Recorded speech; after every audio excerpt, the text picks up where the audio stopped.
હવામાન નિષ્ણાંત અંબાલાલ પટેલની આગાહી મુજબ રાજ્યના અનેક વિસ્તારોમાં આગામી દિવસોમાં વરસાદની શક્યતા છે।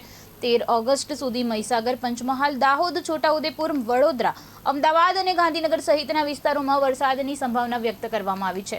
દક્ષિણ સૌરાષ્ટ્ર, સાબરકાંઠા, અરવલ્લી, બનાસકાંઠા તેમજ પાટણના સમી અને હારીજ સહિતના વિસ્તારોમાં પણ વરસાદી માહોલ રહેવાની શક્યતા છે। 14 અને 15 ઓગસ્ટ દરમિયાન હવામાનમાં ઉગાડ નીકળવાની શક્યતા છે અને ચોમાસામાં થોડો વિરામ આવી શકે તેમ છે। 13-14 ઓગસ્ટ દરમિયાન બંગાળની ખાડીમાં લો પ્રેશર સિસ્ટમ બનવાની શક્યતા છે, જેની અસર પૂર્વ ભારતના વિસ્તારોમાં જોવા મળી શકે છે। આ ઉપરાંત સપ્ટેમ્બર મહિનામાં પણ રાજ્યના કેટલાક વિસ્તારોમાં વરસાદની શક્યતા રહેવાની આગાહી કરવામાં આવી છે। ખાસ કરીને સપ્ટેમ્બરમાં કેટલાક વિસ્તારોમાં ભારે વરસાદની શક્યતા વ્યક્ત કરવામાં આવી છે। આગામી 48 કલાકમાં રાજ્યના ભાગમાં વરસાદ થવાની શક્યતા રહેશે। અમદાવાદ, ગાંધીનગરના ભાગમાં પણ વરસાદ થવાની શક્યતા રહેશે। કોઈ ઠેકાણે ગાજવીજ સાથે વરસાદ થવાની શક્યતા રહેશે અને લગભગ પંચમહાલના ભાગો, છોટાઉદેપુરના ભાગો, દાહોદના ભાગોમાં વરસાદ થવાની શક્યતા રહેશે। વડોદરાના ભાગોમાં પણ વરસાદ થવાની શક્યતા રહેશે। મધ્ય ગુજરાતના ભાગોમાં વરસાદ થવાની શક્યતા રહેશે। ખાસ કરીને સાબરકાંઠાના ભાગો અને અરવલ્લીના ભાગોમાં વરસાદ થવાની શક્યતા રહેશે। પૂર્વ ગુજરાતના ભાગોમાં વરસાદ થવાની શક્યતા રહેશે। આ ઉપરાંત પાટણ સમી હારીજના ભાગોમાં કંઈક વરસાદ થવાની શક્યતા રહેશે અને લગભગ બનાસકાંઠાના ભાગોમાં પણ વરસાદ થવાની શક્યતા રહેશે।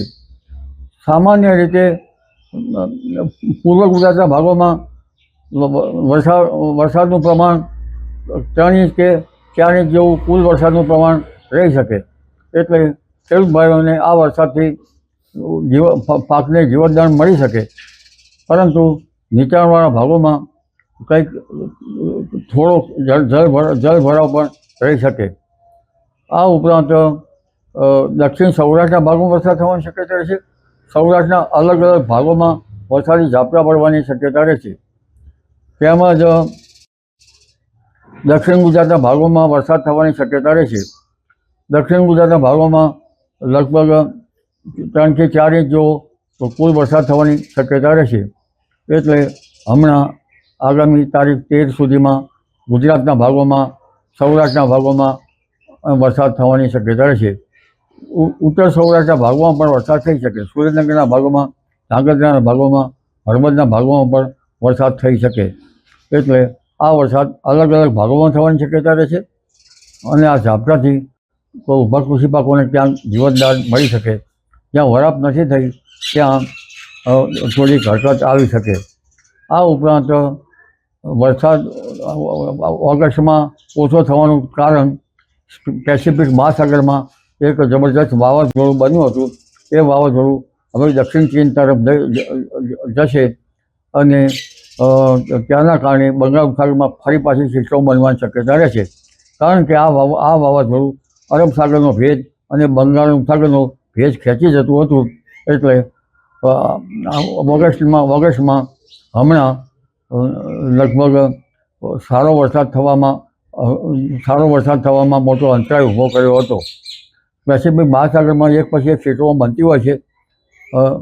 ટ્રોપિકલ સાયક્લોન, ટાઇફૂન, આ ટાઇફૂન પણ ત્યાંની અસર પણ બંગાળ ઉપસાગરમાં અને અરબ સાગરના ભેજ ખેંચવામાં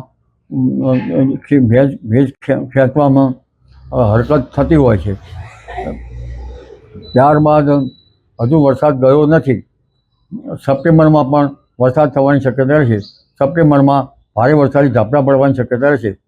2 થી 8 સપ્ટેમ્બરમાં પણ વરસાદ થવાની શક્યતા રહેશે। તે પૂર્વે જોવા જઈએ તો ઓગસ્ટમાં લગભગ પાછલા દિવસમાં વરસાદ થવાની શક્યતા રહેશે। તારીખ 23 ઓગસ્ટથી વરસાદ થવાની શક્યતા રહે।